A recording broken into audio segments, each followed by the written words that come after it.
എല്ലാവർക്കും നമസ്കാരം. ഇന്നത്തേത് വളരെ ടേസ്റ്റി ഒരു നാടൻ പലഹാരമാണ്.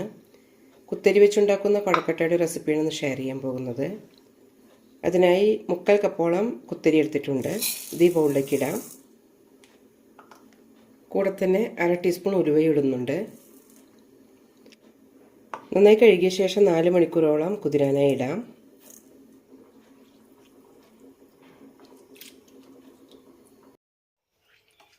അരിക്ക് നന്നായി കുതിർന്നിട്ടുണ്ട്. ഇതിനി അരച്ചെടുക്കാം. അധികം വെള്ളം ചേർക്കാതെ കുറച്ച് കട്ടിയിലാണ് അരയ്ക്കേണ്ടത്. ചെറിയ തരികളോട് കൂടി വേണം അരച്ചെടുക്കാൻ.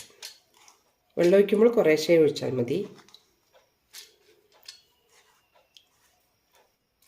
1-2 ടേബിൾ സ്പൂൺ വെള്ളം ഒഴിച്ചൊന്ന് ബ്ലെൻഡ് ചെയ്തെടുക്കാം. ഒരു 3 ടേബിൾ സ്പൂൺ കൂടി ഒഴിക്കുന്നുണ്ട്.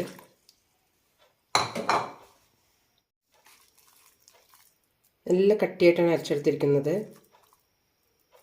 ചെറിയ തരിയോടുകൂടി അരച്ചിട്ടുണ്ട്. ആവശ്യത്തിന് ഉപ്പിടാം. കുറച്ച് തേങ്ങ കുറച്ച് കൂടുതൽ ഇടണം. അങ്ങനെ ആകുമ്പോൾ നല്ല രുചിയായിരിക്കും. ചെറിയ ഉള്ള പിടിക്കാൻ പറ്റണം, അതായിരിക്കണം മാവിൻ്റെ കൺസിസ്റ്റൻസി. ഇതിലേക്ക് കുറച്ച് അരിപ്പൊടി ഇടുന്നുണ്ട്. 1-2 ടേബിൾ സ്പൂൺ മതിയാകും. ഇനി ഒന്ന് മിക്സ് ചെയ്ത് നോക്കാം.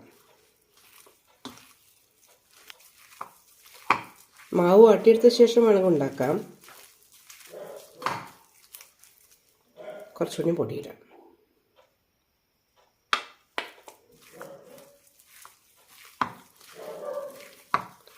നൂൽപുട്ടുണ്ടാക്കുന്ന പൊടി തന്നെയാണ് എടുത്തിരിക്കുന്നത്.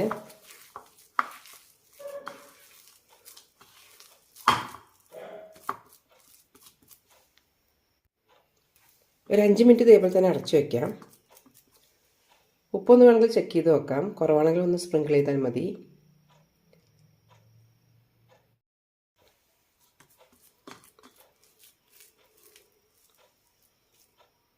മാവിൻ്റെ കൺസിസ്റ്റൻസി ഇപ്പോൾ കറക്റ്റായിട്ടുണ്ട്.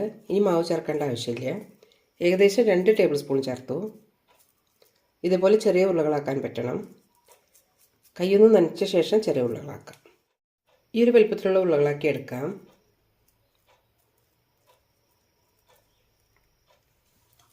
കയ്യിൽ കുറച്ച് എണ്ണയോ ഇല്ലെങ്കിൽ വെള്ളമോ ഇടണം, ഇല്ലെങ്കിൽ കയ്യിൽ ഒട്ടിപ്പിടിക്കും.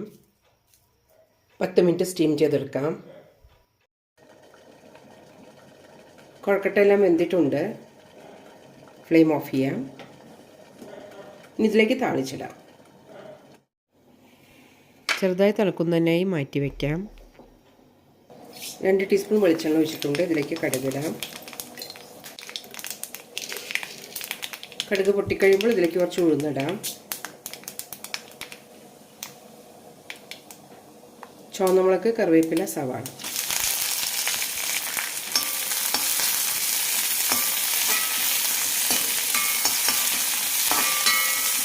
സവാള ചെറുതായി ചുവക്കുന്നവരെ വഴറ്റിയെടുക്കണം.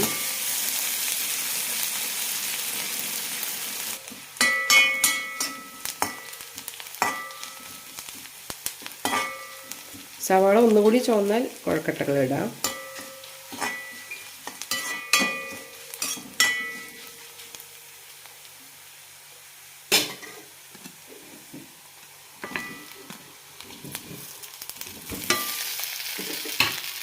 നന്നായി മിക്സ് ചെയ്യാം.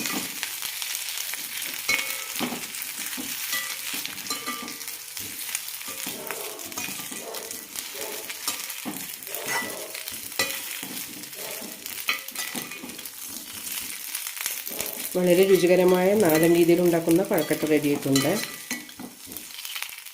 4 മണി ചായക്കപ്പമോ ബ്രേക്ക്ഫാസ്റ്റോ എല്ലാം ഉണ്ടാക്കിയെടുക്കാം. എല്ലാവരും ഒന്ന് ട്രൈ ചെയ്ത് നോക്കൂ. ഇതിലേക്ക് വേണമെന്നുണ്ടെങ്കിൽ കുറച്ച് തേങ്ങയും ഇടാം.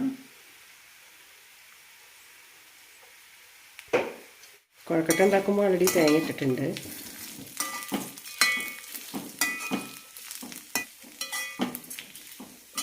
ഈ കൊഴക്കട്ട കഴിക്കാൻ ഇനി വേറെ ചട്നിയുടെ ഒന്നും ആവശ്യമില്ല. ഒരു കട്ടൻ ചായ ഉണ്ടായാലും മതി.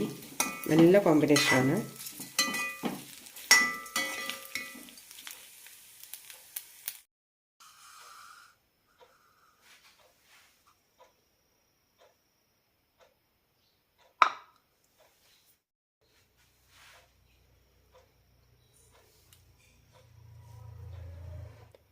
നല്ല സോഫ്റ്റായി തന്നെ കിട്ടിയിട്ടുണ്ട്.